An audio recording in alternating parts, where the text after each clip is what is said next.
Hi guys, this is Julie from Mission Connections, and sorry it's been so long since we tried to do a video.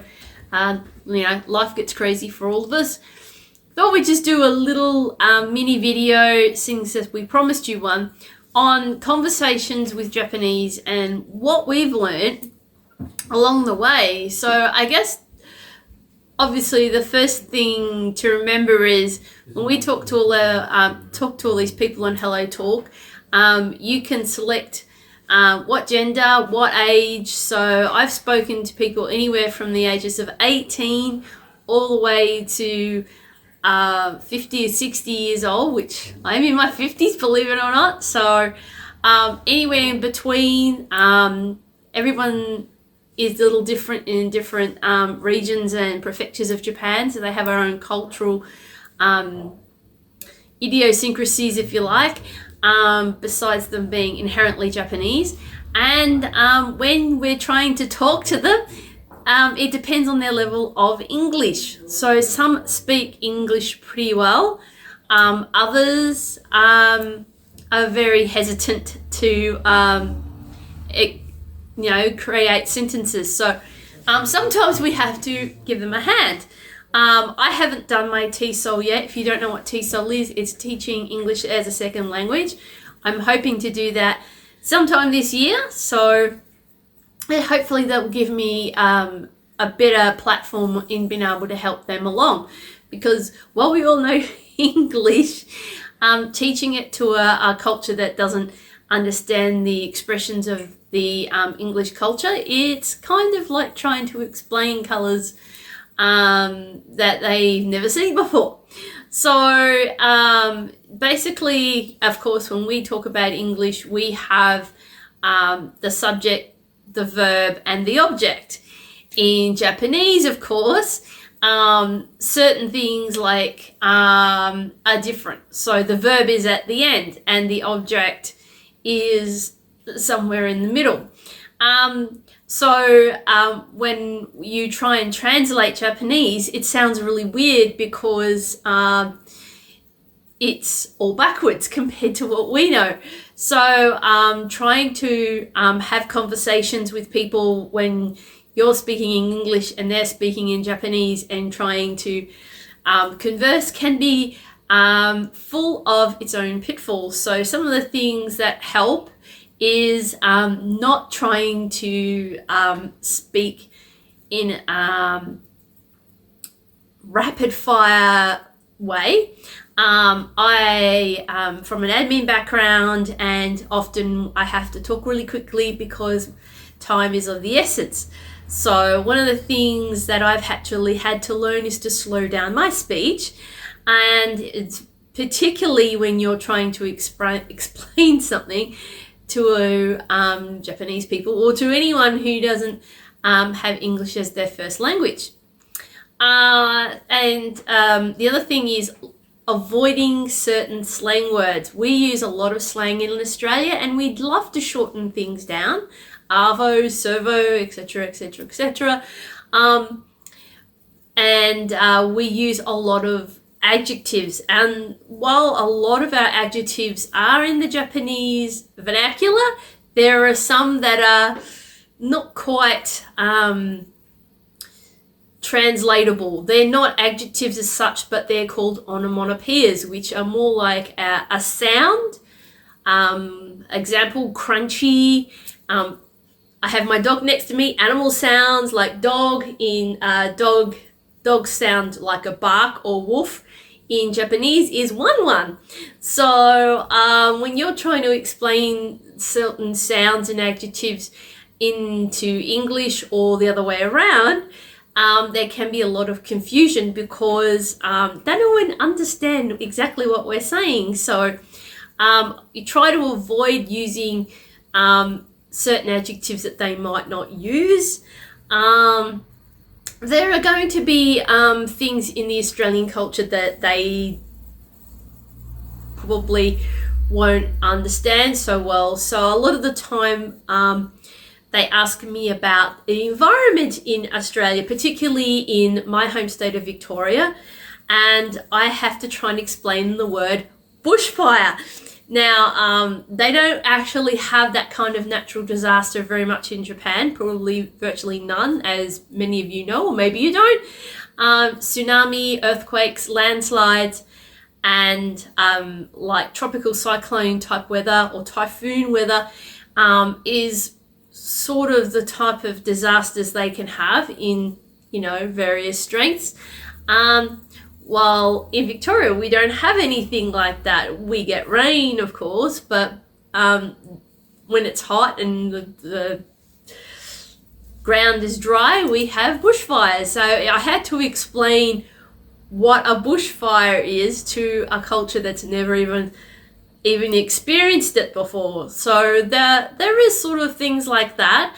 The fact that we eat shark a lot in Victoria, and when they generally don't in Japan, and they eat a lot more fish than we do as well. So there's a lot of things that we have different, but in saying that, it helps us to have a little bit of fun with it, and injecting humor is something the Japanese really love. So, I mean, one of the things that people think of is that Japanese people are very polite, they're quite reserved, and you won't think of them as having a sense of humor.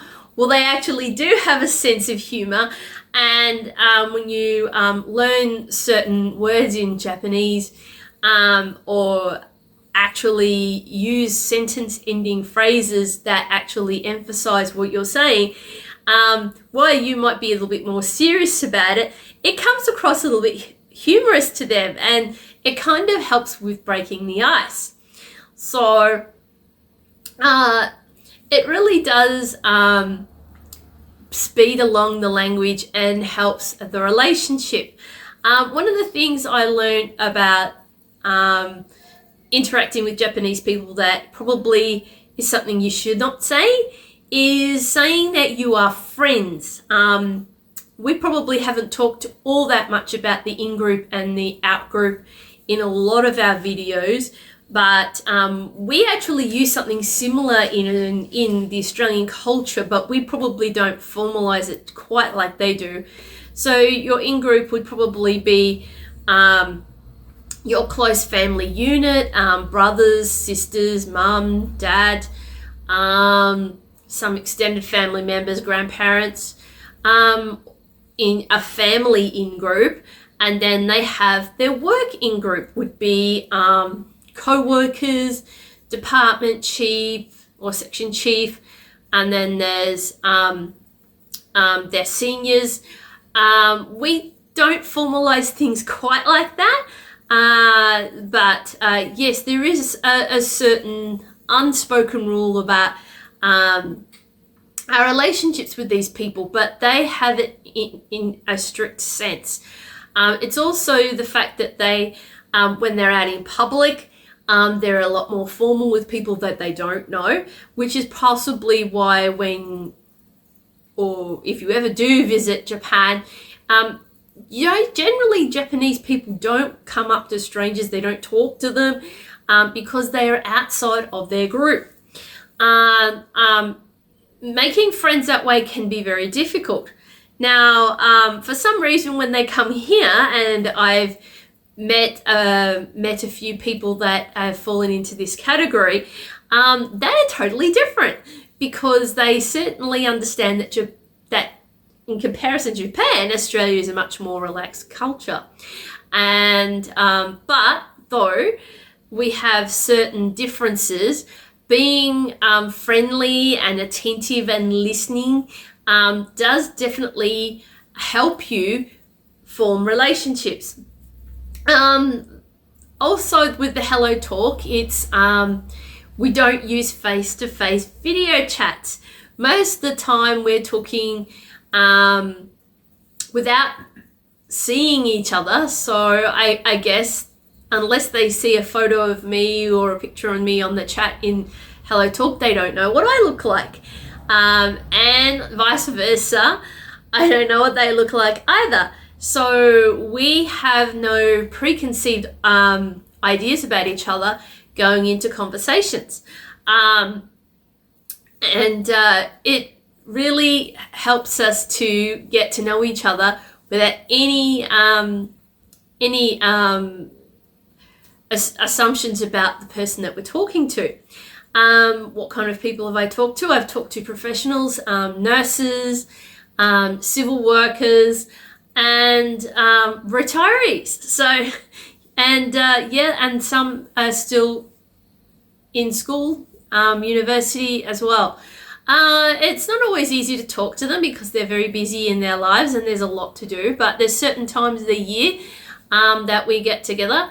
Some of those are usually the weekends. I find it very difficult to do during the week.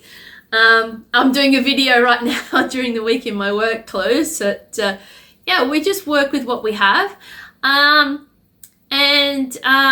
course, when they have their holidays, then we try and work with each other and try and do things together. Do we always use HelloTalk? Sometimes we use the app Line. I have a small handful of people that I invite onto that, and there are video applications when we chat. So I think probably that the most difficult part of the conversation is the confidence that we both have talking to each other. For the Japanese person, obviously, if their English is not so strong, I'm remembering that they learn it in grade 6 and the early high school level, and then unless they get a lot of practice with it, probably won't get a lot of scope talking to people in foreigners in Japan, unless they're in industries where they're going to see them. And of course, COVID hasn't helped because a lot of people still haven't come back to Japan just yet. And for me, I don't know many people I can practice Japanese with.